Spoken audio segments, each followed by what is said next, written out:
Good evening, Bhushan. Hello. Yeah. Am I audible now? Yes, you're audible. Good evening, everyone. We'll be starting in just a minute.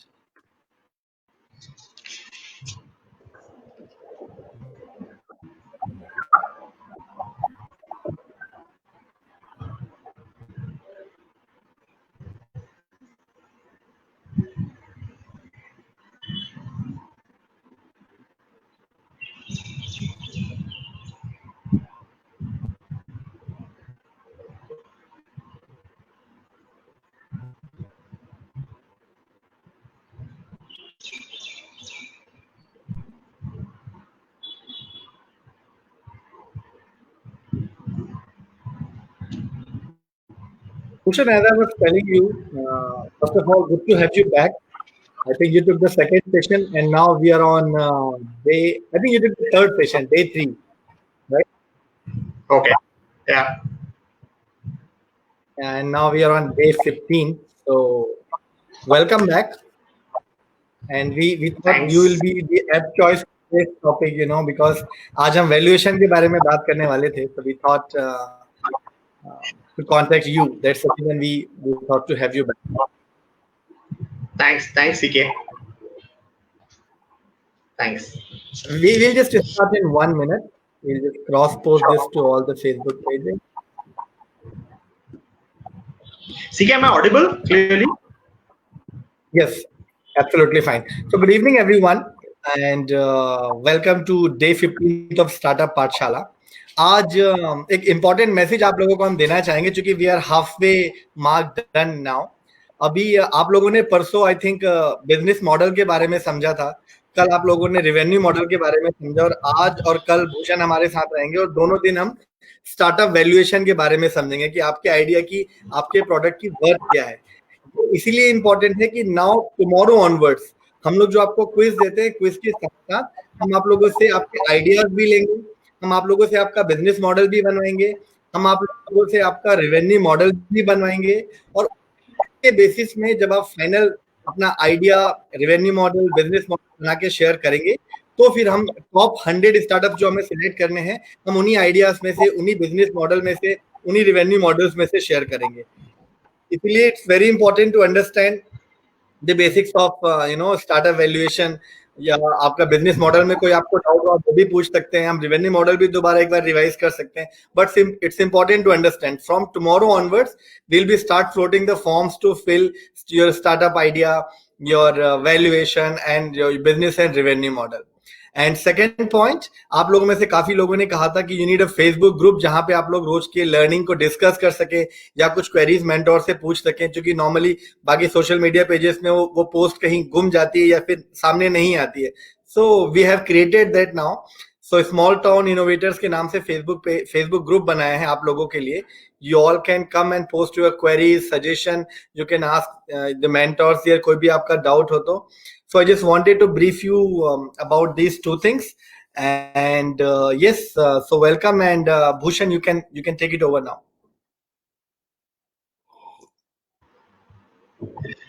Thanks, CK. Hi, good evening, everyone.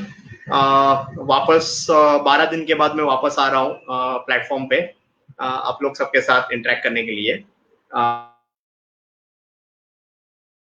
Focus ये interaction में रहेगा on valuation आज और कल के 2 lectures में. और clearly valuation में 2 पार्ट होते हैं, तो आज मैं आपको ज्यादा वैल्यूएशन के डिटेलिंग ऑफ द वैल्यूएशन में नहीं जाऊंगा, बिकॉज वैल्यूएशन जैसे बोल रहे हैं कि आर्ट, साइंस और मैथ्स है, तीनों है.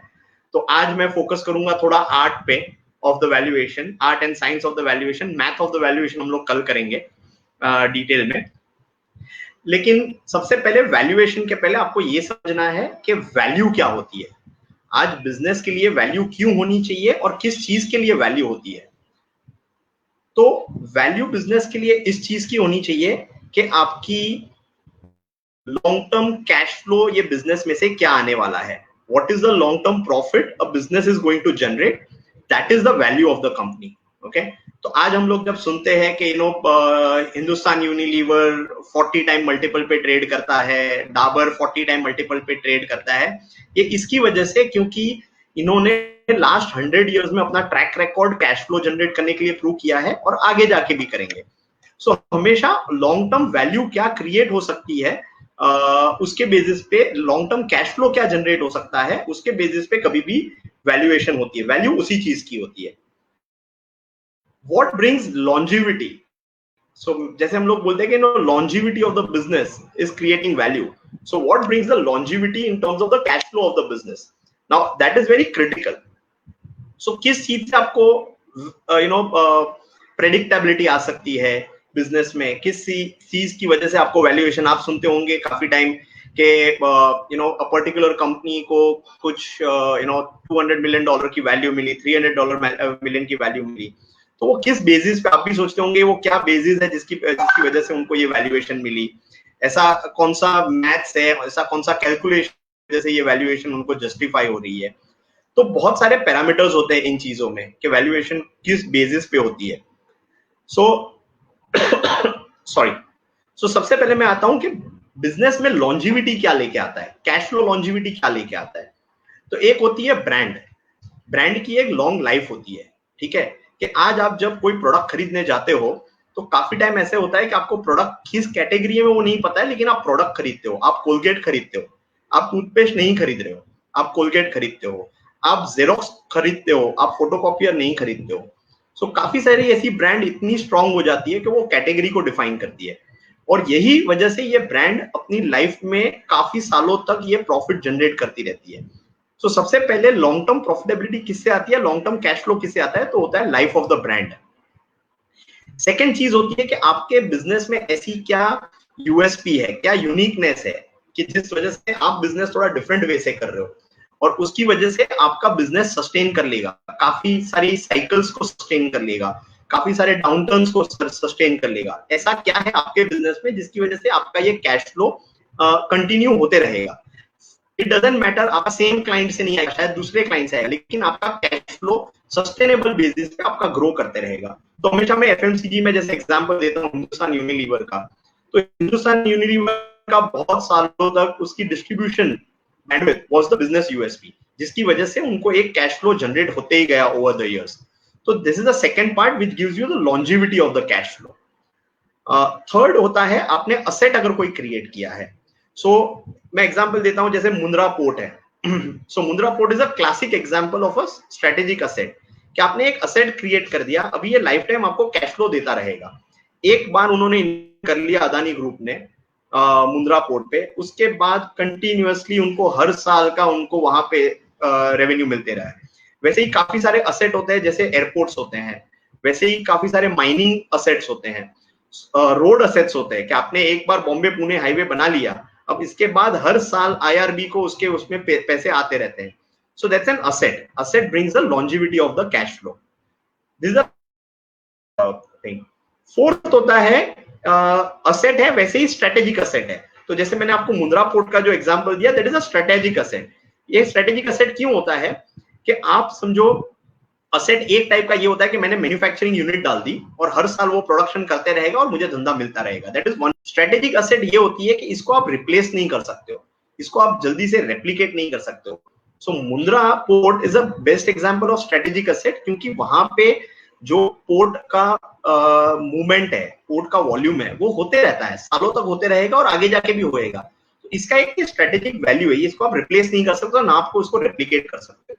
सो इसको स्ट्रेटेजिक असेट बोलते हैं। फिफ्थ होता है आपके पास ऐसे पेटेंट्स हो जिसकी वजह से आपका कैश फ्लो सालों तक आते रहेगा।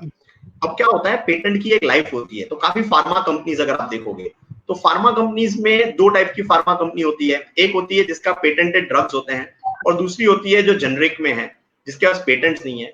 और आप हमेशा देखोगे तो उनका जो प्राइस अर्निंग मल्टीपल, जो हम लोग वैल्यूएशन मेथोडोलॉजी बोलते हैं, इन दोनों में बहुत फर्क होता है जब वो पेटेंटेड प्रोडक्ट में होता है, और सेकंड अगर वो जेनरिक प्रोडक्ट में, या फिर वो समझो कि he is just giving an intermediary. तो ये वैल्यूएशन में बहुत डिफरेंस होता है। क्यों? क्योंकि उसकी पेटेंट की वजह से उन्होंने एक एंट्री बैरियर क्रिएट कर दिया, एक बिजनेस में एक बैरियर क्रिएट कर दिया, जिसकी वजह से कोई जल्दी आएगा नहीं, और इसकी वजह से आप बहुत सालों तक इसमें प्रॉफिट कमाते रहोगे। पेटेंट होता है तो आपके पास रॉयल्टी इनकम कंटिन्यूस आती रहती है, you are blocking entry of a competition. Bhushan, Yes, yeah. CK, you're saying something. या आई वाज सेइंग कि काफी लोगों के क्वेरीज हैं इस बारे में कि कि जब स्टार्टअप आइडिया उन्होंने शुरू किया, जैसे हमने देखा कि ठीक है उन्होंने बेसिक टीम बना ली, अभी उनका फोकस स्टार्टअप वैल्यूएशन में होना चाहिए या फिर अपने प्रोडक्ट को एमवीपी बनाने में होना चाहिए या फिर थोड़ा सा आइडिया को आगे ले जाने में होना चाहिए, थोड़ा मार्केटिंग और सेल्स में होना चाहिए, क्योंकि हमने देखा कि काफी सारा समय वैल्यूएशन में ले जाते हैं, फिर हम इन्वेस्टर्स के पीछे जाते हैं। तो अभी जैसे कुछ लोगों के क्वेश्चन आप देख सकते हैं कि हमें स्टार्टअप की वैल्यूएशन अच्छा दिखे उसमें प्रयास, तो मतलब एक होता है इम्प्लिसिट एफर्ट कि जो आपका ऑटोमेटिकली होता है, लेकिन कुछ लोग हमें कई बार कुकअप भी करना पड़ता है, थोड़े से नंबर्स बनाने पड़ते हैं। तो हमारा फोकस जो एकदम अर्ली स्टेज के स्टार्टअप्स हैं उनका ध्यान स्टार्टअप वैल्यूएशन पे होना चाहिए या फिर एमवीपी पे होना चाहिए। सो ऑलवेज उनका फोकस जो होना चाहिए, इसे मैंने आज का सेशन उस हिसाब से मैंने प्लान किया था कि वैल्यूएशन किस वजह से आता है। आप इंग्रेडिएंट्स पे फोकस करो, आप वैल्यूएशन पे फोकस मत करो, आप एंड प्रोडक्ट पे फोकस मत करो मुझे वैल्यूएशन कितनी मिलेगी, आपको वैल्यूएशन क्यों मिलनी है, आप उस इंग्रेडिएंट्स पे फोकस करो। तो जैसे आपका कोर है, वो कोर को आप कैसे स्केल अप करोगे, उसका प्लान क्या है, प्रोडक्ट की सस्टेनेबिलिटी क्या होगी, आप कंपटीशन आएगी तो आप कैसे सस्टेन करोगे, डिफरेंशिएट कैसे करोगे, एमवीपी क्या होगा, आप इन चीज जिसको मैं बोलता हूँ वैल्यूएशन। वैल्यूएशन तो एंड गेम एक नंबर है, अगर आपके ये इंग्रेडिएंट्स करेक्ट होंगे तो वैल्यूएशन में कभी फर्क नहीं पड़ेगा कि आप बोलोगे मुझे $15 मिलियन चाहिए और कोई $10 मिलियन के लिए अग्री करेगा तो वो $15 मिलियन के लिए भी जाएगा। So valuation is finally a negotiation number. Focus significantly होना चाहिए इंग्रेडिएंट्स जिसकी वजह से आपको ये वैल्यू मिलेगी। तो मैं हमेशा दो चीज में फर्क करता हूं, वैल्यू और वैल्यूएशन। आप वैल्यू पे फोकस करो, वैल्यूएशन पे फोकस मत करो एज अ स्टार्टअप। ओके। और एक और क्वेश्चन है कि what is the time value of money, I mean what is time value of money related to valuation. I think वो ये बताना चाह रहे हैं कि शायद टाइमिंग का कितना इंपॉर्टेंट रोल है आपके वैल्यूएशन में। Again may be it is somehow related to the बहुत फर्स्ट ही क्वेश्चन। सो हम लोग बात करते हैं तो time value of money is not the cost of capital, actually it is the competition की entry point. So time value of money is very very high because if I don't execute it fast, competition will come and execute it. Okay? तो ये करने का जो है ना इसका value बहुत। तो आज इसीलिए मैं काफी टाइम बोलता हूँ कि फर्स्ट राउंड ऑफ वैल्यूएशन जब होता है, first round of fund too sticky about the valuation कि मुझे इसमें वैल्यूएशन कितना मिलेगा। आप ये इंश्योर करो कि इसकी वजह से आप कितना फास्ट ग्रो कर पाओगे। अगर आप वो फर्स्ट राउंड ऑफ पैसा आ गया, instead of spending another 3 months negotiating with 10 people trying to get your value, by that time you have given enough, you have actually वो रेस में आप स्लो हो गया, आपका जो गैप है आपके और कंपटीशन में वो गैप आपका कम हो गया। ओके, वो आपके डिसएडवांटेज हो गया है। उसके बदले आप and try to work on what will improve the next round of fundraise. Okay, उसके लिए तो आप स्पीड पकड़ने के लिए फोकस करो। तो time value of money is extremely extremely important in startup. Okay, ठीक है, या प्लीज कंटिन्यू। या सो जैसे मैंने लॉन्जिविटी में पहले आपको बताया, ब्रांड, आपका बिजनेस यूएसपी क्या है, असेट क्या है, स्ट्रेटेजिक असेट क्या है, टेक्नोलॉजी पेटेंट क्या है। उसके बाद जैसे मैंने बोला कि कॉम्पिटिटिव लैंडस्केप क्या है। सो जब मैं कॉम्पिटिटिव लैंडस्केप बोलता हूं तो काफी बिजनेस में आपके एंट्री बैरियर्स होते हैं। एक होता है जनरल मार्केट, ओपन मार्केट, उसमें कॉम्पिटिशन क्या है होती है। सेकंड इंपॉर्टेंट होता है एंट्री बैरियर्स। नाउ ये बहुत इंटरेस्टिंग चीज होती है। आप आईटीसी देखिए, okay, ITC for many years got a significant premium valuation on cigarette business. क्यों? क्योंकि वहां पे काफी सारे एंट्री बैरियर्स हैं। ओके, और वो एंट्री बैरियर है मतलब आपका कॉम्पिटिटिव लैंडस्केप हमेशा एकदम लो रहेगा। आपको रेगुलेटरी चैलेंजेस कितनी भी आएगी, आपको हैबिचुअल कंज्यूमर हैबिट जब तक चेंज नहीं होगी तब तक आपको बिजनेस में कभी भी प्रॉब्लम नहीं होता है। बढ़ते गए लेकिन आईटीसी की कभी भी प्रॉफिटेबिलिटी कम नहीं हुई इतने सालों बाद। क्यों? क्योंकि वहां पे एक एंट्री बैरियर क्रिएट हो गया था। ठीक है, सिमिलरली लिकर बिजनेस में भी ऐसे एंट्री बैरियर है। So that is one kind of entry barrier, regulatory barrier जिसको बोलते हैं। सेकंड हो जाता है आपके पास रिसोर्स बैरियर होता है। मुझे सॉरी टू इंटरप्ट, एक्चुअली कई सारे मैसेजेस मुझे आ रहे हैं, कुछ लोगों ने लेट ज्वाइन किया है, तो उनका कहना है कि सर एक बार अगर रिपीट कर दें कि वैल्यूएशन बेसिकली होता है क्या है, लोगों को अभी नहीं पता, क्योंकि कई सारे इसमें स्टूडेंट्स हैं, तो वैल्यूएशन का कोर कॉन्सेप्ट क्या है उनको समझना है कि वैल्यूएशन है क्या और हम क्यों बात कर रहे हैं वैल्यूएशन पे। शायद आपने शुरू में बताया था बट काफी लोगों ने लेट ज्वाइन किया है। Okay, sure. So sir just कि वैल्यूएशन जो होता है is know what is the real inherent value आपकी बिजनेस का है। और जब मैं वैल्यूएशन या वैल्यू बोलता हूँ इसका मतलब क्या है कि जब इन्वेस्टर उसको देखता है तो वो बोल रहा है कि आप अपनी लाइफ साइकिल में अपने लाइफ में कितना प्रॉफिट कमाने वाले हो, कितना कैश फ्लो जनरेट करने वाले हो आपके बिजनेस पे, उसकी वैल्यू है। ओके, तो वैल्यूएशन अगर मैं एकदम बोलता हूँ ना, एकदम बेसिक लैंग्वेज में बोलूँ तो it is a value of your future cash flow. Okay, that is the valuation of your company. अब ऑब्वियसली जैसे मैंने बोला कि मैं वैल्यूएशन और वैल्यू में थोड़ा सा अंतर करता हूं। वैल्यूएशन से ज्यादा इंपॉर्टेंट होता है वैल्यू। और एज अ स्टार्टअप आपका फोकस हमेशा होना चाहिए कि बिजनेस में वैल्यू क्या क्रिएट करेगी। अगर वैल्यू क्रिएट हो गई तो वैल्यूएशन खुद ब खुद फॉलो करेगा। और वैल्यू किस चीजों से क्रिएट होती है उसका मैं जैसे सब एग्जांपल्स दे रहा था कि व्हाट क्रिएट्स वैल्यू।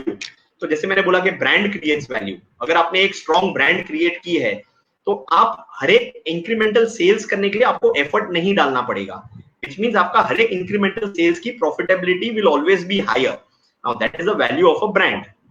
वैसे ही आपका एक यूएसपी है बिजनेस में। जैसे हम लोग बोलते हैं कि आप लोएस्ट कॉस्ट प्रोड्यूसर हो कोई बिजनेस में, कमोडिटी बिजनेस में, या फिर आपने बिजनेस बहुत डिफरेंट तरीके से किया है जहां पे, तो these are the things which you say is the USP, business USP. तो because of that business USP आपकी प्रॉफिटेबिलिटी हमेशा हाई रहेगी। तो इसको भी हम लोग बोलते हैं कि दिस क्रिएट्स वैल्यू। ओके, इसकी वजह से लॉन्जिविटी ऑफ कैश फ्लो आता है। फिर थर्ड मैंने बोला कि असेट है। लॉन्जिविटी को भी आप शायद एक्सप्लेन कर दें, जो हमारे जार्गन्स हैं वो हम बताते चले इनको। या सो लॉन्जिविटी मतलब बोल रहे हैं कि बॉस आगे आप जाके कितने कितने सालों तक आपका प्रॉफिट बढ़ते ही जाएगा। आपका प्रॉफिट कभी भी कम नहीं होगा, आपका प्रॉफिट हमेशा बढ़ते जाएगा। कितना भी बाहर साइकिल्स चेंज हो, खराब टाइम हो, अच्छा टाइम हो, लेकिन आपका प्रॉफिट एक लेवल पे बढ़ते ही जाएगा या एक लेवल पे स्टेडी होगा। इसको हम लोग बोलते हैं longevity, the life time of the cash flow, जिसको हम लोग लॉन्जिविटी बोलते हैं। इसलिए मैंने एग्जाम्पल स्टार्टिंग में जो दिया कि नेस्ले है, कोलगेट है, डाबर है, यूनिलीवर है, ये इतने सालों तक 100 साल के ऊपर से ये सब ब्रांड्स है। इसका मतलब इन्होंने 100 साल से ऊपर से ये कंसिस्टेंटली इन लोग ने कैश जनरेट किया अपने बिजनेस में, प्रॉफिट जनरेट किया, और इतनी साइकिल्स देख ली, इतनी कंपटीशन देख ली। इसको हम लोग बोलते हैं longevity of the cash flow. Correct. Okay, so जैसे मैंने एग्जांपल दिया असेट है, वैसे ही स्ट्रेटेजिक असेट की मैंने बात की। जैसे मैंने बोला मुंद्रा पोर्ट जैसा कोई स्ट्रेटेजिक असेट है, इसकी वैल्यू के उसने एक बार वो असेट डाल दिया, अभी वो लाइफ टाइम उसको रीप करेंगे बेनिफिट उनका।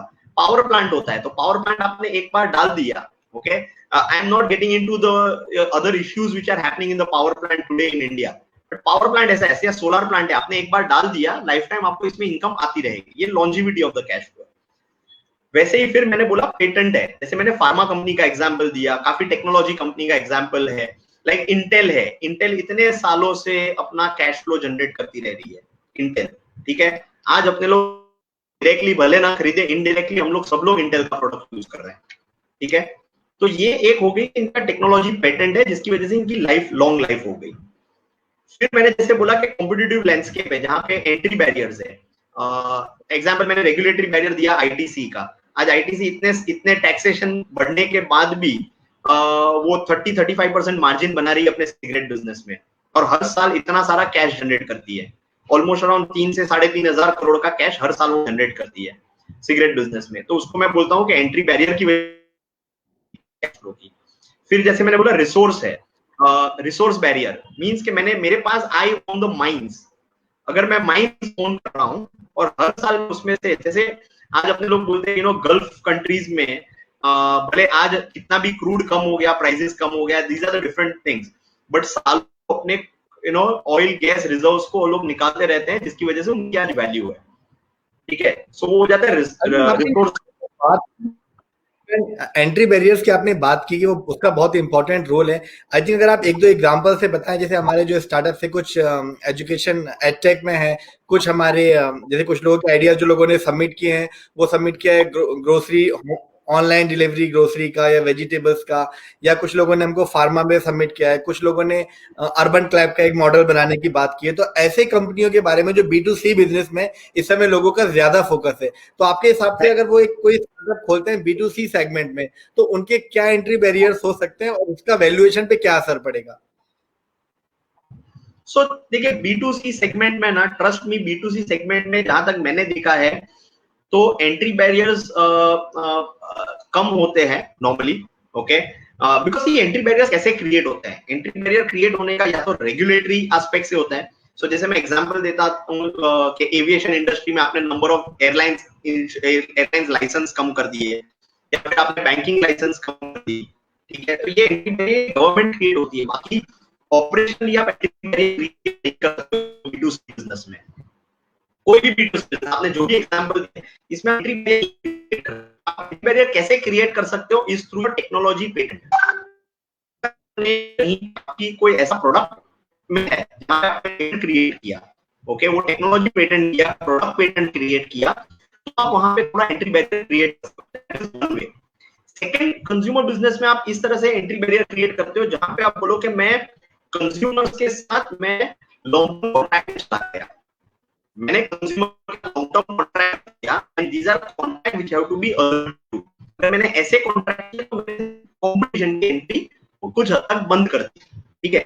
लेकिन ये सब बिजनेस एंट्री बैरियर क्या आता है, मैं आपको बता, आपको ऑपरेशनली एंट्री बैरियर नहीं होती है, इसमें एंट्री बैरियर एक ही होता है, व्हिच इज, आपका वॉइस थोड़ा सा क्लियर नहीं है, आप एक बार प्लीज डिस्कनेक्ट करके कनेक्ट कर लीजिए, आपके voice is not clear. let me just reconnect. Yeah, meanwhile we'll just take few questions कि आप लोगों ने बोला कैसे वैल्यूएशन करेंगे, तो उसके बारे में हम लोग बात करेंगे। जैसे आज हम लोग समझ रहे कि वैल्यूएशन है क्या और करना क्यों है, हम इसके बारे में बात करेंगे, और फिर कल हम इसको डिटेल में समझेंगे कि इसके पीछे की जो मैथमेटिक्स है, कैसे आप स्टार्टअप की वैल्यूएशन निकाल सकते हैं, आपका आइडिया क्या है, और वो सारे फैक्टर्स जो भूषण बता रहे हैं, ये सारे फैक्टर्स का रोल है आपके वैल्यू, जो आप फाइनल वैल्यूएशन निकालेंगे उसमें सारे फैक्टर्स है कि आपका एंट्री बैरियर क्या है, आपका मार्केट कितना बड़ा है, राइट। सो ये सारे फैक्टर्स इंपॉर्टेंट हैं जो आपको समझने हैं, इसके बाद आप अपने स्टार्टअप की वैल्यूएशन निकालेंगे। Okay, there are some questions about the pre money valuation और पोस्ट मनी वैल्यूएशन, उस पर भी हम लोग आएंगे, उस पर बात करेंगे कि आपने आपका प्री मनी वैल्यूएशन क्या है, पोस्ट मनी वैल्यूएशन क्या है, एक एक एक आपका वैल्यूएशन के पहले जो आपने कितना पैसा लगाया है आपके स्टार्टअप में, और इन्वेस्टर के आने के बाद उसकी क्या वैल्यू होगी, that is pre money and post money. I think वो आने के लिए हम कल उसको डिस्कस करेंगे विद एग्जांपल्स, तब आपको बेटर समझ में आएगा। And we can take few more questions about the entry barrier। दो तीन लोगों ने सवाल पूछा है एंट्री बैरियर को लेके कि एंट्री बैरियर क्या है। कंपटीशन भी आपका एक एंट्री बैरियर है, आपके पास कितने राइवल्स हैं, कितने उस तरह के सिमिलर प्रोडक्ट्स मार्केट में हैं, वो आपका एक एंट्री बैरियर है। सेकंड एंट्री बैरियर जो भूषण ने बताया कि कुछ गवर्नमेंट रेगुलेशंस हैं, हो सकता है कि जिस तरह के बिजनेस में आप जाना चाहते हो वहां पे कोई रेगुलेशन ऐसा गवर्नमेंट का है जो आपको फुल फ्लेज नहीं जाने देता। ओके, सो वो सारे एंट्री बैरियर्स हैं जो ये डिसाइड करते हैं कि अल्टीमेटली आपकी मार्केट साइज कितनी बड़ी है, जिस जिस सेगमेंट में आप जा रहे हो वो मार्केट कितना बड़ा है, वो आपका पूरा वैल्यूएशन डिसाइड करेगा। इट्स नॉट अबाउट कि आपके पास अभी कितना पैसा है, या टीम टीम तो खैर बहुत इंपॉर्टेंट है ही, but the most important thing is जो भूषण ने भी बोला, फ्यूचर कैश फ्लो। आपका स्टार्टअप भविष्य में कितने पैसे कमा सकता है, इन्वेस्टर्स को कितना रिटर्न मिल सकता है, इसी से पूरा वैल्यूएशन डिसाइड होता है। तो इसलिए ये समझना जरूरी कि वैल्यूएशन में कई सारे कंपोनेंट्स है।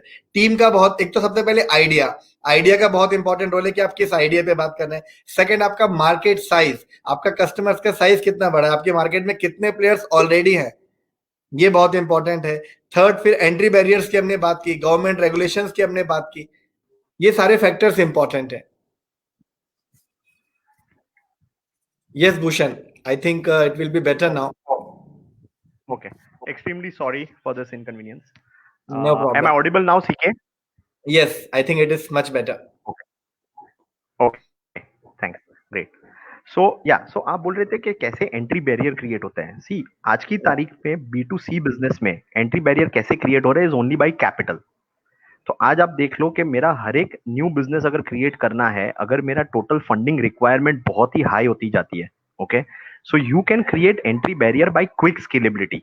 मैं जितना स्पीड में स्केल कर लूं और इनिशियल मेरे पास पैसे अगर आ जाते हैं, then effectively I am creating an entry barrier for others. So आज इतने साल में अपने लोग ने देखा कि काफी सारी कंपनीज आई ई कॉमर्स प्लेटफॉर्म पे, फाइनली सर्वाइविंग आपके पास 2 या 3 रह जाती है। ठीक है, क्यों? और इनका सबसे बड़ा डिफरेंशिएटर क्या रहा? तो डिफरेंशिएटर वाज ऑलवेज मनी।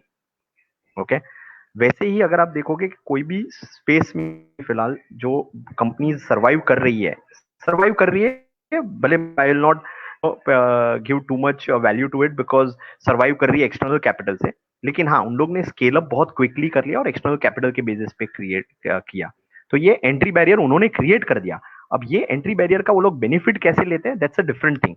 क्या ये एंट्री बैरियर के बाद इन लोग इसमें कैश फ्लो जनरेशन पे आ जाते हैं या नहीं, दैट्स अ डिफरेंट थिंग। उन्होंने एंट्री बैरियर क्रिएट कर दिया है सो फार। और इसीलिए हम लोग देखते हैं कि काफी टाइम कि इन यही जो कंपनीज है, सिलेक्टेड कंपनीज है, इनके ही subsequent round of fund raise कभी भी वैल्यूएशन स्टीपली हाई, मतलब एकदम हाई हो जाते हैं। उसका रीजन वही है क्योंकि उन्होंने हर टाइम वो जब पैसा रेज करते हैं, they are creating more entry barrier for a competition. Okay, वैसे ही कंज्यूमर में जैसे आपने बोला, दूसरा होता है फिनटेक कंपनीज या एडटेक कंपनीज होती है। अगर एडटेक या फिनटेक कंपनीज है, तो फिनटेक कंपनीज में समझो आपने क्लाइंट बेस बना लिया, बैंकिंग सेक्टर में आपने अपने स्ट्रॉन्ग क्लाइंट बेस बना लिए आपके टेक्नोलॉजी के थ्रू इनिशियल पीरियड में, और ये कॉन्ट्रैक्ट आपके लॉन्ग टर्म कॉन्ट्रैक्ट हो गए, तो आपने मार्केट एंट्री बैरियर क्रिएट किया। आपने टेक्नोलॉजी एंट्री बैरियर नहीं है, कोई भी आपको कॉल सकेगा, लेकिन आपने एक मार्केट एंट्री बैरियर क्रिएट कर दिया। आई थिंक जो आप स्वप्निल, जो आपका क्वेश्चन है about the entry barriers in B2B business, तो आपको थोड़ा सा एक्सप्लेन करना पड़ेगा कि B2B में दूसरा B कौन सा है, आप किस सेक्टर में जाना चाह रहे हैं, किस सेक्टर की बात कर रहे हैं। हर सेक्टर के अपने अलग अलग एंट्री बैरियर्स हैं, हर सेक्टर के अपने अलग अलग रेगुलेशंस हैं, हर सेक्टर में अलग अलग कॉम्पिटिशन है। तो you have to be specific about कि आपको किस सेगमेंट में जाना है, फिर हम उसके एंट्री बैरियर की चर्चा कर सकते हैं। और दूसरा क्वेश्चन, कुछ लोगों का सवाल है यहाँ पे मार्केट रिसर्च को। हमने बोला कि आपका वैल्यूएशन डिपेंड करता है कि आपका टारगेट मार्केट क्या है, तो उनको ये कि मार्केट रिसर्च कैसे करें, कैसे एस्टिमेट करें कि हमारे स्टार्टअप का मार्केट क्या है, कितने लोग हमारे प्रोडक्ट्स या सर्विसेज को लेंगे। So okay, so market research होता है ना, सी इनिशियल फेज में आपका मार्केट रिसर्च बहुत लिमिटेड होता है। ठीक है, कंज्यूमर डिफाइन करते हो आप, कभी भी अपना प्रोडक्ट जब डेवलप करते हो या सर्विस डेवलप करते हो, आप एक कंज्यूमर का एक पर्सनालिटी डेवलप करते हो, एक कंज्यूमर पर्सनालिटी आप वो करते हो कि this is the kind of person that my consumer will be. आपने जब वो डिफाइन किया, तो फिर आप क्या करते हो, you go through certain basic data points कि वो एज ग्रुप अगर आपने डिफाइन किए, वो इनकम क्लास आपने डिफाइन किया है, तो आप ये करो कि इसमें कितने लोग होंगे, कैसे होंगे। फिर एक ऑन ग्राउंड रिसर्च होता है जो आप एकदम छोटे मार्केट में कर सकते हो। आप pan India as a startup, you can not do a pan India research of this thing. So आज की तारीख में आपको रिसर्च करना है कंज्यूमर रिसर्च, देन ऑब्वियसली आपके पास कुछ ऑनलाइन टूल्स है, जैसे वो है मंकी सर्वे है, ऐसे काफी सारे सर्वे टूल्स है, आप वो यूज कर सकते हो, low cost survey tools. But more than survey tools ना, I always believe market research कैसे होती है is that you have to look at the parallel services. So I will give example कि आज हम लोग कुछ प्रोडक्ट ऐसे, हम लोग की सर्विसेज जिसमें मुझे मालूम है मेरा consumer profile is something similar to a person who would be using a Zomato और a Swiggy. I am not saying I am getting into a food tech business, but I am saying my personality of my consumer is similar to someone who would be using a Swiggy और a Zomato. तो मैं ये check करता हूँ कि Swiggy और जोमैटो आज की तारीख में कितने सिटीज में गए, ओवरऑल उन लोग की मार्केट कितनी बड़ी है। ओके, मैं उससे पैरेलल ड्रॉ करता हूँ। So that is one way of doing it. Second होता है, आप ब्रॉड मार्केट एस्टिमेशन करते हो कि समझो कि एज ग्रुप वाइज अगर है, तो मैं करता हूँ कि boss from in terms of मेरे कितने कॉलेजेस में से स्टूडेंट्स कितने हैं, यूनिवर्सिटी में स्टूडेंट्स कितने हैं, उसमें से कितने परसेंटेज के पास खुद का स्मार्टफोन होगा। तो that is another way of doing the market assessment.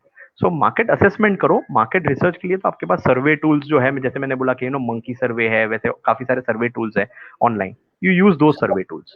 इसमें अगर आप ये चीज, सैंपलिंग का साइज क्या होना चाहिए अगर हम सर्वे कर रहे हैं, तो जैसे किसी ने पूछा, आई थिंक सुधांशु पूछ रहे हैं कि उसका क्या साइज होना चाहिए, how many customer should be reach out to, हमें कितने के बाद हमको बोलना चाहिए कि this can give us a fair idea कि हमारा प्रोडक्ट कैसे जाने वाला है या इसका क्या डिमांड रहने वाली है। सैम्पलिंग कैसे करें, किस नंबर को पकड़े आप? So first initial अगर आपका consumer product है ना, then I think so first initial 100 odd users को अगर आपने किया, 100 users को किया, then you are having a decent size of your so sample. अब important ये है, जब आप ये 100 users define करते हो, तो इनका profile has to be very well defined. Okay, यहाँ पे biases नहीं आने चाहिए. Okay, second है, ये 100 कहीं पर भी interconnected नहीं होने चाहिए, so directly linked नहीं होने चाहिए. ठीक है. More than the sample size, what is important in the research part is the actually the method of sampling and method of questions. तो आप जो market research process run करते हो, उसकी method is more important. But B2C में आई always believe consumer में आप 100 को करते जाओ, फिर आप रिफाइन करते जाओगे. Every time when you start meeting more and more customers, आप हर एक का फीडबैक लेते जाओगे और वो it will add. It's like an artificial intelligence tool. Artificial intelligence tool का क्या है कि हर बार आप डेटा, एडिशनल डेटा आप गैदर करते जाओगे, आप रिफाइन करते जाओगे अपने प्रोडक्ट को. बट इनिशियल 100 कंज्यूमर्स को आपने एक बार अपना प्रोडक्ट दिखा दिया, समझ लिया, it will be a good enough market research for you to know कि आपका प्रोडक्ट क्या होना चाहिए. और इसके लिए लोग, so there are two parts again market research में. एक होता है कि will people use your service. Second, काफी लोग भूल जाते हैं ये मार्केट रिसर्च में, is that how much will people pay for your service. Okay. इसमें आपने शायद क्वेश्चन अभी देखा भी होगा कि मार्केट रिसर्च में अगर सिटी डिपेंड होना चाहिए. ऑब्वियसली सिटी तो आपका हो गया. आप किस, अगर आप अपने शहर के लिए, अगर आप भोपाल के हैं, इंदौर के हैं, तो आप अपने शहर को टारगेट कर रहे हैं, या पैन स्टेट ट्राई कर रहे हैं कि पूरे मध्य प्रदेश में जाना चाहिए, सेक्टर कौन सा, रूरल में जा रहे हैं, सेमी अर्बन में, अर्बन में. उस हिसाब से यू कैन डिसाइड कि आपको जिस तरह का आपने अल्टीमेट मार्केट साइज सोचा है, आपको सर्वे में सारे ही इंक्लूड करने चाहिए ideally. Yes Bhushan, I think we can go ahead with the next topic about valuation, then we will take more question when we move on. Okay. So next thing which comes in this thing is the what people pay value, या what is the longevity of the cash flow आता है, is the management track record.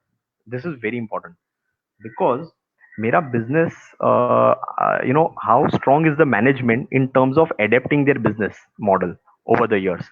Okay, ऐसा नहीं है कि 100 साल पहले जिस तरह से बिजनेस रन हो रहा था, आज भी वही तरह से यूनिलीवर रन हो रहा है या कोलगेट रन हो रहा है. लेकिन उन्होंने अपनी वे ऑफ डूइंग बिजनेस उन्होंने हर लेवल पे चेंज की है. उन्होंने प्रोडक्ट भी अपना इनोवेट करते रहे हैं. So it is important management track record कि can you adapt to the changing situation. अगर आप अडेप्ट कर सकते हो, then you will ensure that good times, bad times, you will keep making money.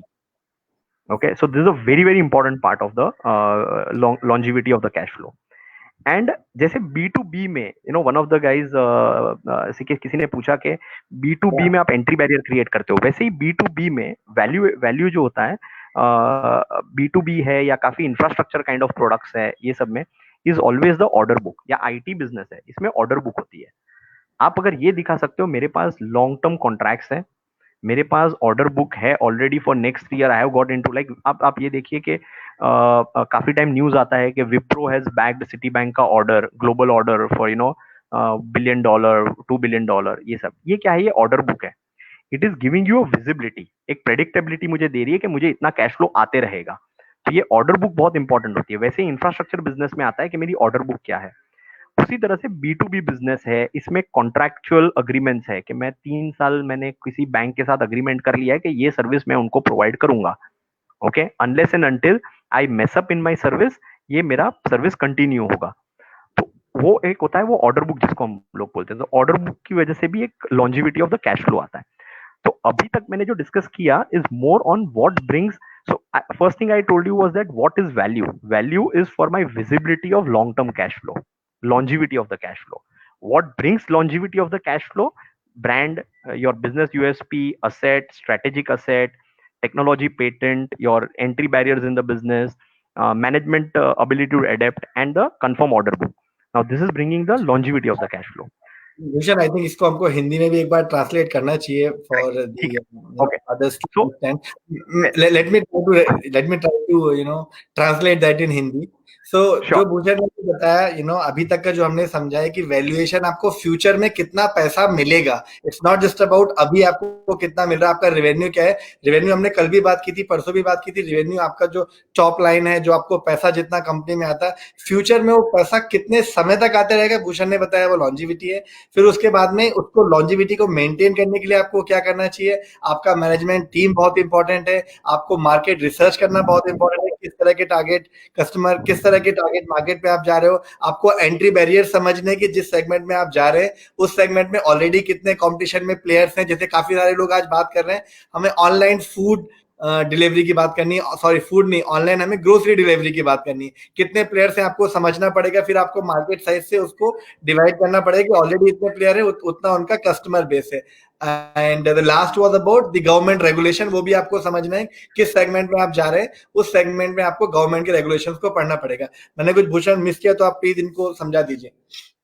नहीं, आई थिंक सो आपने cover कर लिया है। और गवर्नमेंट रेगुलेशन से जैसे मैं बोल रहा हूँ, जो एंट्री बैरियर क्रिएट हो सकती है, नॉट जस्ट गवर्नमेंट, आप एंट्री बैरियर कैसे क्रिएट हो सकती है वो इंपॉर्टेंट है। ठीक है। यस। सो ये सब चीजें आपको, एक जैसे मैंने बोला कि कैश फ्लो कितना लंबे टाइम तक आप प्रॉफिट बनाओगे, कितने लंबे टाइम तक आप कैश फ्लो जनरेट करोगे, ये बता रहा है। अब जब आप वैल्यूएशन के लिए बैठते हो और काफी टाइम आप न्यूज़पेपर में पढ़ते हो कि डिफरेंट कंपनीज का कोई अलग अलग वैल्यूएशन मिल रहा है, आप सोचते हो कि ये वैल्यूएशन क्यों मिला इनको, क्या है, किसकी वजह से मिले। फिर आपका स्टार्टअप का वैल्यूएशन अलग तरीके से होता है, आपकी लिस्टेड कंपनी का वैल्यूएशन अलग तरीके से होता है, आपके सेक्टर सेक्टर के हिसाब से वैल्यूएशन मेथोडोलॉजी चेंज होती है, आपके द पैरामीटर्स चेंज होते हैं। जैसे मैं आपको बताऊं कि जो हम लोग प्राइस अर्निंग मल्टीपल बोलते हैं, प्राइस अर्निंग मल्टीपल मतलब क्या है? अगर मैं बोलता हूँ प्राइस अर्निंग मल्टीपल ऑफ 40, इसका मतलब ये है कि अगले 40 साल तक ये कंपनी ऐसा प्रॉफिट जनरेट करती रहेगी। ठीक है, ये मेरा प्राइस अर्निंग मल्टीपल है।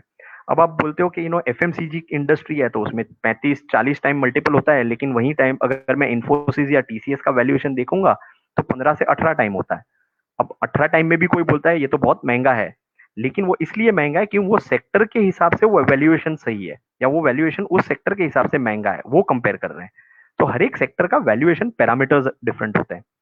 तो आज मैं जब कंपनीज को, स्टार्टअप को, अभी मैं I will now talk as an investor, कि जब मैं एज एन इन्वेस्टर जब मैं सोचता हूँ कि मैं कंपनी को वैल्यू करूंगा, तो मैं क्या देखता हूँ वैल्यूएशन के टाइम?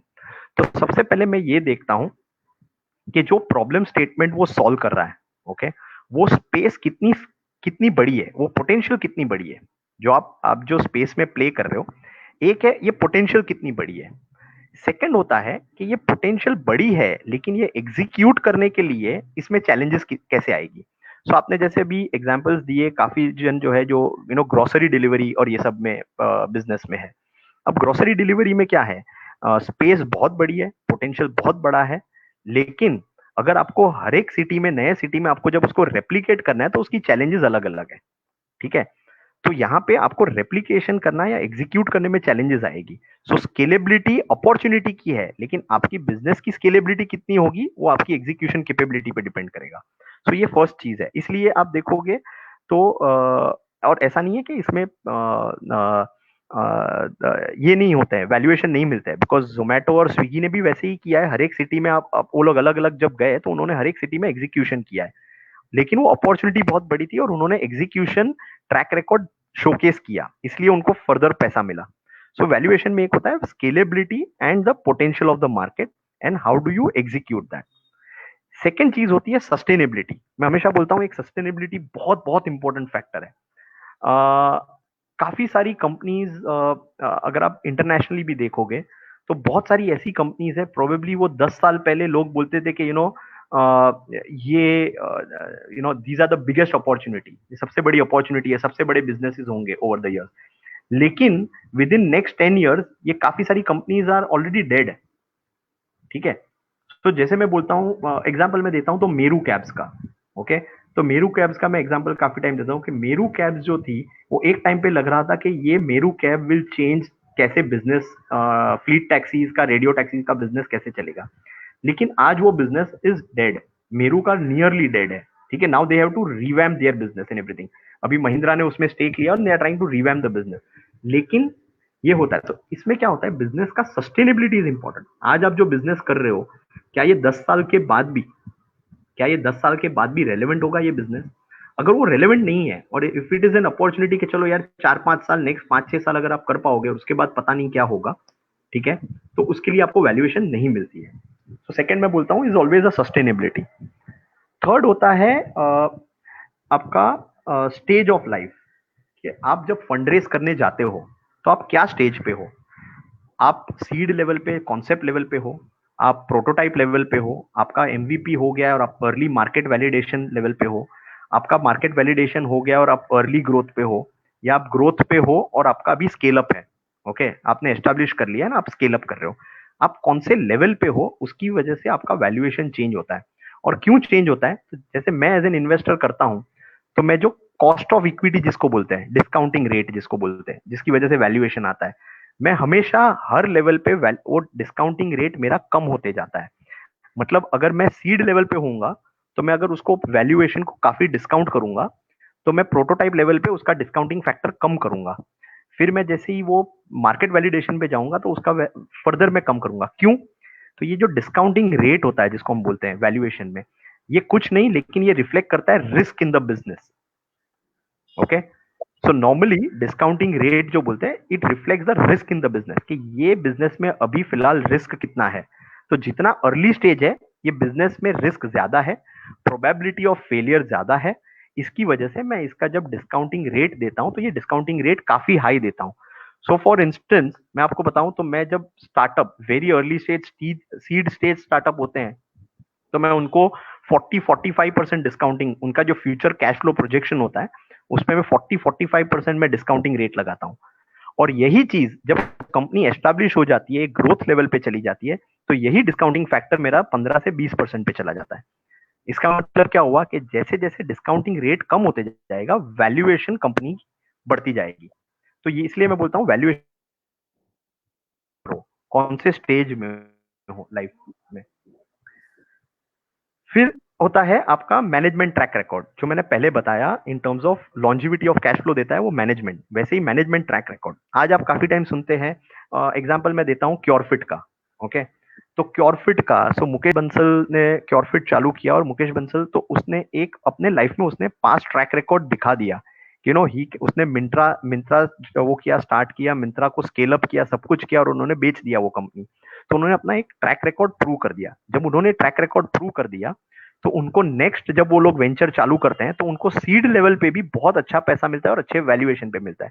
क्यों? क्योंकि इन्वेस्टर बोलता है कि मुकेश बंसल के पास कैपेबिलिटी है ये बिजनेस को ग्रो करने की। ठीक है, सो आई क्लासिक ये एग्जांपल मैं कभी भी देता हूं, तो आप एलन मस्क का अगर आप हिस्ट्री पढ़ोगे, तो एलन मस्क के हिस्ट्री में आपको पता चलेगा कि उसके फर्स्ट 2 वेंचर्स में, ओके, फर्स्ट 2 वेंचर्स में उसको फंड रेज करने में जितनी दिक्कत हुई थी, और उसका जब टेस्ला उसने चालू किया, उसके टाइम उसको जब फंड रेज करना था, तो टेस्ला के टाइम उनको फंड रेज बहुत इजी हो गया था। क्यों? क्योंकि उन्होंने उसके पहले अपने प्रीवियस वेंचर्स में एक ट्रैक रिकॉर्ड प्रूव कर दिया था। So always that is very important कि वैल्यूएशन के टाइम। सो आप बोलते हो कि मैं एकदम फ्रेशर हूं, this is my first business, मेरा पीछे का ट्रैक रिकॉर्ड नहीं है, and I should get same value जो बंदा है जिन्होंने इंडस्ट्री में काम कर चुके हैं, और इनके पास एक ट्रैक रिकॉर्ड है, इनके पास एक एक्सपर्टीज ऑलरेडी प्रूवन है, और उनको वैल्यूएशन मिलेगा। तो इसमें बहुत डिफरेंस आता है। ठीक है, so management track record is important. फिर आता है एक होता है लिक्विडिटी फैक्टर। ओके, सो हम लोग बोलते हैं लिक्विडिटी फैक्टर। लिक्विडिटी फैक्टर क्या है? एक क्वेश्चन श्योर। एक तो इनका कहना है कि भाई how to find future cash flow. I think वही हम लोग कोशिश कर रहे हैं पता लगाना का, valuation is all about that, how to find your the value of your future cash flow. तो वो तो I think it's very obvious. एक का पूछना है कि how do get the valuation just right. ये क्वेश्चन एक्चुअली थोड़ा सा इंपॉर्टेंट है, दिखने में बड़ा सिंपल है, बट वैल्यूएशन, चूंकि हम अपना वैल्यूएशन अलग करते हैं, हमारे मेंटोर हमारा वैल्यूएशन अलग करते हैं, हमारे फ्रेंड्स, हमारे स्टेक होल्डर्स अलग करते हैं, इन्वेस्टर हमारा वैल्यूएशन अलग करता है। तो एक ही कंपनी, एक ही एसेट, अलग अलग नजरिए से उसका वैल्यूएशन अलग अलग हो जाता है। अगर हम आपके पास लेके जाते हैं, आपने उसका एक अलग वैल्यूएशन बनाया होता है और हमारे दूसरे इन्वेस्टर ने अलग बनाया होता है। तो वैल्यूएशन को लेके कई सारे मिथ है। तो वो जो एक just about close to the real value, या उसको एक राइट वैल्यू पे कैसे पहुंचा जाए, या फिर ये क्या सच में है कि एक ही स्टार्टअप को 10 लोग 10 तरह से वैल्यू करते हैं, अलग अलग नंबर्स आते हैं? ओके, तो मैं एक बोलता हूँ, real valuation is a myth. ऐसी कोई रियलिटी में कोई रियल वैल्यू नहीं होती है बिजनेस की। ओके, तो इसका मैं क्लासिक एग्जांपल ये देता हूँ कि आप जब इक्विटी मार्केट में देखते हैं, ओके, शेयर मार्केट में जब देखते हैं, आज कोई एक पर्टिकुलर प्राइस पे वही कंपनी का बायर भी खड़ा रहता है और वही कंपनी का सेलर भी खड़ा रहता है। इसका मतलब क्या हुआ? सेलर सोचता है कि ये कंपनी की वैल्यू इससे ज्यादा नहीं होनी चाहिए, और बायर सोचता है कि इस कंपनी की आगे वैल्यू है। तो ये difference of perception, difference of analysis itself is the reason why there is a buying and selling happening. Buying and selling क्यों होता है? क्योंकि बायर और सेलर का वे ऑफ लुकिंग बिजनेस को, जो इस तरह के वो देखते हैं और जिस तरह से बिजनेस को वैल्यू करते हैं, ये डिफरेंट है। तो आप क्या बोलोगे, अगर 300 रुपये में एक स्टॉक किसी ने खरीदा और किसी ने बेचा, तो आप क्या बोलोगे? 300 रुपया फेयर प्राइस है। अगर 300 रुपया फेयर प्राइस है तो बायर पैसा नहीं बनाएगा उस पर, और अगर 300 रुपया फेयर प्राइस नहीं है तो शायद सेलर ने बहुत जल्दी बेच दिया है। So there is no concept of fair price. It is always, इसलिए मैं बोलता हूँ वैल्यूएशन से ज्यादा आप हमेशा अपने कैश फ्लो या लॉन्जिविटी ऑफ बिजनेस पे फोकस इसलिए करो क्योंकि नेगोशिएशन है। आज जब आप टेबल पे बैठोगे, मुझे पैसे डालने हैं, ठीक है, तो मैं तो नेगोशिएट करूंगा, मैं हार्ड बार्गेन करूंगा, ठीक है। लेकिन मैं क्या देख रहा हूं कि ओके चलो, ये 5 साल के बाद ये कंपनी कितनी हो सकती है, कितनी बड़ी हो सकती है, और उसके हिसाब से मैं उसको वैल्यू एट्रीब्यूट करूंगा, ठीक है। अब फर्क क्या है, मैंने अलग तरीके से किया, मैंने 5 साल में उसकी जो मेरी visibility of the business different है, और किसी और इन्वेस्टर की इज वेरी डिफरेंट। वो बोलता है नहीं 5 साल में ये चैलेंजेस आ सकती है, ठीक है, तो उसकी मेथड अलग होगी, मेरी मेथड अलग होगी। हम लोग, when I am saying method, method से ज्यादा पैरामीटर्स अलग होंगे। शायद हम लोग दोनों डिस्काउंटेड कैश फ्लो यूज करेंगे, शायद हम लोग दोनों return on equity method use करेंगे, ये सब यूज करेंगे, लेकिन उसके जो पैरामीटर्स होंगे वो डिफरेंट होंगे, मेरे पैरामीटर्स डिफरेंट होंगे। सो रियल वैल्यू जैसा कोई कॉन्सेप्ट नहीं है। जहां पे आपका डील स्ट्राइक हुआ वो रियल वैल्यू है। ओके, उसी से रिलेटेड एक और क्वेश्चन है कि जब हम इन्वेस्टर के पास जाते हैं, हम लोग अपने स्टार्टअप का वैल्यूएशन करके जाते हैं, क्या डील क्लोज होने के पहले इन्वेस्टर अपना ड्यू डिलिजेंस तो करता ही है, बट उनका एक वो अलग सिरे से राइट फ्रॉम द स्क्रैच फिर से वैल्यूएशन निकाल के फिर नेगोशिएशन पे आते हैं कि स्टार्टअप ने अपना वैल्यूएशन ये किया, इन्वेस्टर ने ये किया, या फिर स्टार्टअप के वैल्यूएशन को ही वो लोग ट्रस्ट करके आगे बढ़ते हैं? नहीं, so I tell you, so initial ये क्या स्टेज पे है उसके हिसाब से, अगर एकदम ही स्टार्टअप है, अर्ली स्टेज है, ठीक है, तो वो है ना, वो एक्सेल शीट पे बैठता ही नहीं है। सो मैं अगर एकदम अर्ली स्टेज में अगर मैं इन्वेस्ट करता हूँ, सीड या अर्ली प्रोटोटाइप लेवल तक, या मार्केट इनिशियल मार्केट वैलिडेशन तक अगर मैं करता हूँ, तो मैं वैल्यूएशन के लिए मैं बैठता ही नहीं हूँ एक्सेल शीट पे देखने के लिए कि इसके नंबर प्रोजेक्शन क्या है, क्योंकि नंबर प्रोजेक्शन एक्सेल का एक वर्किंग है। आपने अपने हिसाब से किया, मैंने अपने हिसाब से किया है। मैं क्या करता हूँ, मैं ये बैठता हूँ एक्सेल पे उनके कि इन्होंने जो अजम्पशंस लिए हैं, ओके, ये अजम्पशंस कितने सही है। ओके, जैसे उन्होंने अजम्पशन, अगर मार्केट साइज की एक अजम्पशन किया है, तो मैं अपने हिसाब से उसको इवेल्युएट करूंगा कि नहीं यार, ये बोल रहा है कि ये अपॉर्चुनिटी $1 बिलियन की मार्केट है, और मेरे हिसाब से शायद ये $500 मिलियन की मार्केट साइज है। तो मैं मार्केट साइज के उनके अजम्पशंस देखता हूँ। सेकंड, मैं देखता हूँ कि वो जो यूनिट इकोनॉमिक्स जब बोल रहा है, वो यूनिट इकोनॉमिक्स जब अज्यूम कर रहा है, तो उसमें उसने रिस्क फैक्टर कितना लिया है और यूनिट इकोनॉमिक्स कैसे वर्कआउट किया है, मैं क्वेश्चन करता हूँ। So this is the assumption of the my working model. ये मैं करने के बाद, उसके बाद मैं एक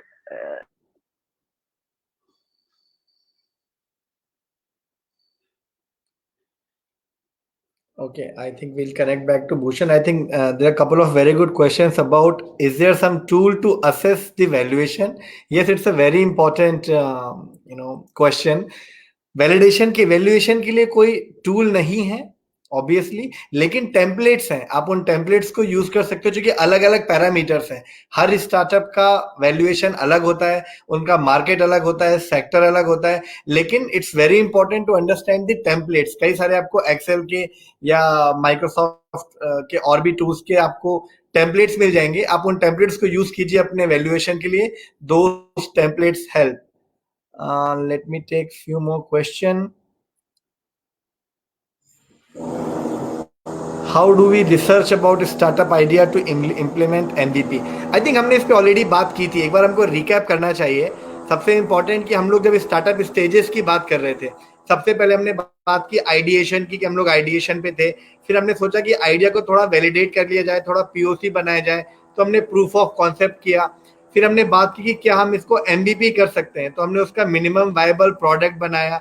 फिर हमने उसके बाद किया कि ठीक है, हमने मिनिमम वायबल प्रोडक्ट बनाया, हमें इसका बिजनेस प्लान बनाना चाहिए, हमने इसका बिजनेस मॉडल, रेवेन्यू मॉडल बनाना चाहिए। हमने वो बनाया। उसके बाद हम बात करते हैं स्टार्टअप वैल्यूएशन की। अगर हम वैल्यूएशन की बात करते हैं, मतलब हम अब इन्वेस्टर के पास जा सकते हैं। तो आपका जो क्वेश्चन था कि how do we research about startup idea to implement MVP, हमने एमवीपी के सेक्शन उस दिन काफी डिटेल में इस पे बात की है। I would suggest you go back to that video. आप एमवीपी को समझें, एक स्टार्टअप आइडिया से लेके एमवीपी तक कैसे आना है, हमने उस जर्नी को बहुत अच्छे से एक्सप्लेन किया है। और ये थोड़ा सा साइंटिफिक है। एमवीपी पे आपको एक वर्किंग मॉडल बनाना है विथ मिनिमम फीचर्स, लेकिन वो मिनिमम फीचर्स आपके प्रोडक्ट का क्रक्स होगा, उसमें सारे इंपॉर्टेंट पॉइंट्स कवर हो जाएंगे। Alright, so is there any website to make business model? Again, आपको वेबसाइट नहीं मिलेगी बिजनेस मॉडल बनाने के लिए, क्योंकि बहुत ही सब्जेक्टिव है आप किस सेक्टर के। Okay, Bhushan is back now. So there was some problem with your connection, Bhushan. So I was taking questions here.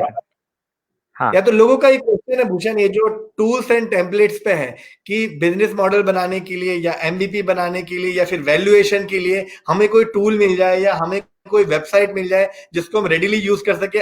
मेरा जितना एक्सपीरियंस है, वेबसाइट तो नहीं होती, कुछ टेम्पलेट्स हो जो हम यूज कर सकते हैं, बट मैं आपका एक्सपीरियंस जानना चाहूंगा इस पे कि क्या कोई टेम्पलेट या सेट ऑफ एक्सेल हमें मिल सकता है जिसको हम यूज कर सकते हैं? नहीं, सो देर ऐसा कोई टेम्पलेट नहीं होता है। लेकिन फाइनेंशियल मॉडल बनाने के टाइम मैं हमेशा एक फ्लो चार्ट बनाता हूँ सबसे पहले। तो मैं आपको मेरा एक्सपीरियंस बता रहा हूँ। मैं जब फाइनेंशियल मॉडल बनाता हूँ और वैल्यूएशन पे आता हूँ तो क्या करता हूँ, मैं एक फ्लो चार्ट बनाता हूँ। Flow chart is very simple कि मैं अगर रेवेन्यू लेता हूँ तो रेवेन्यू का मेरा ब्रेकअप क्या है, वो किस बेसिस पे आती है। So which is my volume into price. Okay, तो वो वॉल्यूम है, तो वॉल्यूम के मेरे बेसिस क्या है assumption, is it the market size and my percentage market share, और is it my capacity into मेरा कैपेसिटी लिंक्ड है। सो हर एक बिजनेस में अलग होता है, उसके हिसाब से मैं एक पहले वॉल्यूम अजम्पशंस करता हूँ। वैसे ही मैं प्राइस अजम्पशन करता हूँ जब, तो प्राइस अजम्पशन करता हूँ, एक होता है मैं कॉस्ट प्लस बेसिस पे करता हूँ। सेकंड होता है कि मार्केट में ये क्या बेसिस, मतलब अगर कंपटीशन है तो कंपटीशन क्या प्राइस पे ये करती है। ओके, तो उसके बेसिस पे मैं प्राइसेस अजम, तो ये एक धीरे धीरे मैं एक फ्लो चार्ट बनाता हूँ। फिर रेवेन्यू को एग्जीक्यूट करने के लिए मुझे क्या रिसोर्स चाहिए, तो मैं उसका लिस्टिंग करता हूँ। तो बी इट पीपल को, मेरे ह्यूमन कैपिटल कितना चाहिए मुझे, resources in terms of capacity, manufacturing unit या वैसे कुछ चाहिए तो वो कितना चाहिए मुझे। अगर समझो कोई बिजनेस है जैसे ये फूड डिलीवरी और ये सब, तो मुझे कितने व्हीकल्स चाहिए होंगे। So that is my again cost. तो मैं पहले ये रेवेन्यू बिल्ड करने के लिए मुझे क्या क्या कैपेसिटी चाहिए, वॉल्यूम करने के लिए मुझे क्या कैपेसिटी चाहिए, मैं इनका सब रिसोर्स का अजम्पशन करता हूँ। ये रिसोर्स अजम्पशन करने के बाद मैं यूनिट इकोनॉमिक्स पे वर्क करता हूँ कि मैं हर प्रोडक्ट जब बेचता हूँ तो मेरे रेवेन्यू कितनी है, मुझे उसमें कॉस्ट क्या क्या लगता है डायरेक्टली, और उसके हिसाब से मेरा प्रॉफिट क्या है, जिसको हम लोग बोलते हैं कि ग्रॉस प्रॉफिट मार्जिन पे आता हूँ मैं। वो आने के बाद मैं आता हूँ। सो ये अगर मेरा ये ऐसे में फ्लो चार्ट है, तो वेरी सिंपल थॉट प्रोसेस जो होता है कि आप उसको फ्लो चार्ट फॉर्म में करो। कोई टेम्पलेट नहीं होता है, बिकॉज हर एक बिजनेस का base is very very different. आज आप फूड डिलीवरी का और एजुकेशन एडटेक का, there is no basis, they are completely different, so you can not templatize a business model. I think हमारे पास 5 मिनट है, हम कुछ क्वेश्चंस ले सकते हैं, फिर हम इसको क्लोज करेंगे और कल के लिए बताएंगे कल क्या डिस्कस करने वाले हैं।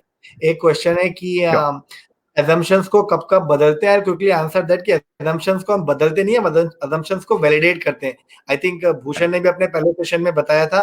उसके बाद हमने आइडिया वैलिडेशन पे भी बात की कि जितने आपके assumptions है कि मुझे ये भी चल जाएगा, मुझे टीम भी अच्छे से हायर हो जाएगी, मुझे फंड भी मिल जाएगा, मेरा ये कस्टमर तो आना ही है, उनको हम वैलिडेट करते हैं, हम बदलते नहीं है। I think Bhushan you can add on to that, अगर assumptions को लेके कि हम कब उसको वैलिडेट करना चाहिए। और एक और क्वेश्चन बिफोर वी आप उसका आंसर करें कि एक है कि आइडिया नेचुरली आना चाहिए या फिर आइडिया को हमें फोर्सफुली आना चाहिए। आई थिंक वो नीड की बात है। वी कैन इट्स मतलब वो हमारा, हमने पहले दिन ही डिस्कस कर लिया था कि स्टार्टअप आपको शौक नहीं है, it's a social need, it's a need of a society and community. अगर वो नीड आपको दिखती है तो आपको उस पर आगे बढ़ना चाहिए। नीड नहीं है तो वो नेचुरली आए या फोर्सफुली आए, doesn't really matter. Yes Bhushan. Okay, fair. So first question का आंसर जो वैलिडेशन है, तो मैं वैलिडेशन क्या करता हूँ? तो जैसे एग्जांपल देता हूँ, तो अगर समझो कि मैं ये अजम्पशन पहले होता है कि मेरा मार्केट साइजिंग का जो अजम्पशन होता है उसको मैं वैलिडेशन करता हूँ कि जितने इन्होंने कंज्यूमर बेस बोला है क्या ये पॉसिबल है। सेकंड होता है कि इसके अंदर मार्केट शेयर। फॉर एग्जाम्पल मैं अभी आपको एग्जाम्पल दूंगा कि मेरी एक कंपनी में अब वो इंडस्ट्री में शायद इंडिया में 25 to 30 प्लेयर्स होंगे फॉर इंस्टेंस। तो 25 to 30 प्लेयर अगर है, देन इट मीन्स दैट ये बिजनेस में लॉन्ग टेल होगी। अब अगर लॉन्ग टेल है, 25% है, और मैं बोलूँ कि मेरे प्रोडक्ट में अगर कोई डिफरेंशिएशन नहीं है, still I will be 20% of the market, then it's a wrong assumption. Okay, मेरे प्रोडक्ट में अगर मैं इफ अज्यूम कि मैं अगर टॉप 5 3 में हूँ या टॉप 4 में हूँ, तो शायद मैं 15-20% मार्केट शेयर पे जा सकता हूँ, वरना नहीं जा सकता हूँ। तो ये एक वैलिडेशन होता है, मैं करता हूँ कि ये अजम्पशन करेक्ट है या नहीं। थर्ड होता है मैं प्राइसिंग वैलिडेशन, कि बस उसने जो कॉस्टिंग लिया या प्राइसिंग लिया है प्रोडक्ट का, ये प्राइसिंग मार्केट में ये प्राइसिंग पे चल रहा है नहीं चल रहा है, will people pay for it, तो उसका वैलिडेशन होता है। तो ये हर एक अजम्पशन चेंज नहीं करता हूँ मैं, अजम्पशन को वैलिडेशन करता हूँ और इसकी सेंसिटिविटी करता हूँ। आपके नंबर्स पे मैं सेंसिटिविटी रन करूंगा और बोलूंगा कि अगर ये आपके हिसाब से ये नंबर्स होने चाहिए, मेरे हिसाब से अगर ये नंबर होंगे, तो उसके बाद भी आप प्रॉफिट कमाते हो कि नहीं। तो ये मैं सेंसिटिविटी करता हूँ।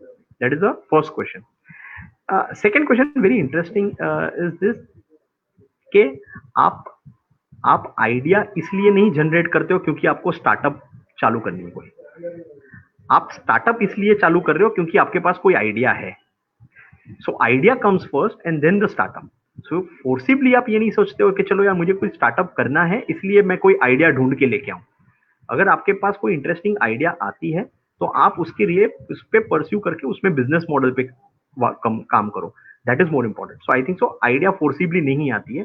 आपको आइडिया अगर क्लिक होती है, आप रिसर्च करते हो, आप कुछ देखते हो अपने अराउंड कंज्यूमर हैबिट रिलेटेड या कोई भी बिजनेस रिलेटेड, और आपको लगता है कि नहीं यार ये प्रॉब्लम है और ये प्रॉब्लम सॉल्व कर सकते हैं हम लोग, और उसके बेसिस पे आप एक बिजनेस मॉडल क्रिएट करो। I think we can talk about that proprietorship we discussed in हमारे पिछले वीडियोस में बात हमने की है। जब हम वैल्यूएशन की बात करते हैं, इक्विटी की बात करते हैं, तो प्रॉपर्टाइशिप हम पहले ही रूल आउट कर देते हैं, क्योंकि इसमें इक्विटी नहीं है, स्टेक नहीं है, कोई पैसा लगाएगा तो आपके पास शेयर देने को है ही नहीं, पूरा आपका इसका कोई लीगल स्ट्रक्चर नहीं है। इसलिए वैल्यूएशन का प्रॉपर्टाइशिप से कोई डायरेक्ट कनेक्शन नहीं है। वी शुड सजेस्ट कि आपको अगर वैल्यूएशन पे जाना है, स्टार्टअप में और इन्वेस्टर्स लाने हैं, convert that to a private limited at least, if not other forms. और फिर से टेम्पलेट्स पे काफी लोगों का क्वेश्चन है। यस, भूषण ने बोला कि अलग अलग सेक्टर के स्टार्टअप्स हैं, वो एक जेनरिक टेम्पलेट नहीं हो सकता है। फिर भी कुछ फ्लो चार्ट्स के बारे में भूषण ने बात की, और कुछ स्टैंडर्ड टेम्पलेट्स हैं जो थोड़ा बहुत आपको गाइड कर सकते हैं। कोई फुल प्रूफ वैल्यूएशन टेम्पलेट नहीं है। Yes, there are few sector specific जिनको आप यूज रिफर कर सकते हैं, डायरेक्टली यूज नहीं कर सकते। Correct. Yes, so Bhushan, I think we should set the stage for tomorrow. कल हम क्या बात करने वाले, अगर हम आप सभी लोगों को बोल सकें कि अपने अपने स्टार्टअप आइडिया के बारे में थोड़ा सा आप होमवर्क करके आइए। बाय टुमारो EOD, कल के सेशन के बाद आप लोगों को अपना स्टार्टअप वैल्यूएशन खुद मालूम चलना चाहिए कि आपके आइडिया का वर्थ 10 लाख है, 50 लाख है, 1 करोड़ है या 5 करोड़ है। हम लोग आपकी हेल्प करेंगे, वो आप लोग लेकिन अपने आइडिया पे थोड़ा सा होमवर्क करके आइए। जो फैक्टर्स पे आज भूषण ने एक्सप्लेन किया, उन पे थोड़ा सा पढ़ाई करके आइए, और कल हम एक नंबर साथ में लेके जाएंगे कि आपके आइडिया का वर्थ क्या है। यस भूषण। या सो जैसे मैंने बोला कि आर्ट, साइंस एंड मैथ्स, तो आज का फोकस ज्यादा था वो मेरा आर्ट और साइंस पे था वैल्यूएशन का। कल we will get into the maths of it, जहाँ पे मैं थोड़ा सा आपको हाईलाइट करूंगा कि क्या डिफरेंट टूल्स होते हैं वैल्यूएशन के लिए, और उसमें क्या पैरामीटर्स हम लोग सेट करते हैं। जैसे मैंने बोला स्टेज ऑफ लाइफ के हिसाब से हम लोग सेट करते हैं पैरामीटर्स। तो जैसे डिफरेंट मेथड्स है, डिस्काउंटेड कैश फ्लो है, रिटर्न ऑन इक्विटी मेथड है, प्राइस अर्निंग है, प्राइस टू सेल्स है, मार्केट वैल्यू टू सेल्स है। तो ये डिफरेंट डिफरेंट पैरामीटर्स होते हैं। कुछ कुछ बिजनेसेस जैसे हम लोग जाते बोलते हैं कि वैल्यू पर कस्टमर, वैल्यू पर ट्रांजेक्शन, ये सब भी यूज करते हैं। तो what we will do is that we will get into कि ये डिफरेंट टाइप्स ऑफ जो वैल्यूएशन मेथोडोलॉजी है, इसके बारे में बात करेंगे। मैं थोड़े से लाइव एग्जांपल आपको उसके अंदर कुछ नंबर्स में प्रॉब्ली एक्सेल शीट पे आपको नंबर्स दिखा के, और वो नंबर्स में मैं जैसे पैरामीटर्स चेंज करता हूँ तो कैसे चेंज हो सकता है वैल्यूएशन। ओके, थोड़े से पैरामीटर्स चेंज करने पे भी वैल्यूएशन कितना चेंज हो सकता है, मैं उसके एग्जांपल्स आपको सेट दिखाऊंगा उस चीज में। So I will share my Excel sheet also tomorrow, and I will share a presentation tomorrow. All right, so thank you so much, Bhushan. It was lovely hearing all these, things about startup valuation. और कल के लिए I'm so looking forward personally also to see कि कुछ और case study में कुछ लोगों का फीडबैक है. अगर आप स्विगी को ले सकें, जोमेटो को ले सकें, बिग बास्केट को ले सकें, और जैसे या फिर कुछ एक दो आपके पर्सनल फेवरेट स्टार्टअप को ले सकें, उनके एग्जांपल्स में हम कुछ डिस्कस करेंगे. और जो आपने एक्सेल की बात की, हम वो एक्सेल भी कल देखना चाहेंगे कैसे एक दो फैक्टर्स आपके स्टार्टअप्स की अल्टीमेट वैल्यूएशन को अफेक्ट करते हैं. We would look forward for tomorrow's session. Sure. Thanks, CK, and sorry everyone, थोड़ा सा inconvenient था आज, but pleasure talking to all of you. Thank you. Thank you, Bhushan. Thanks everyone, and we'll see you tomorrow. Have a good day. Bye.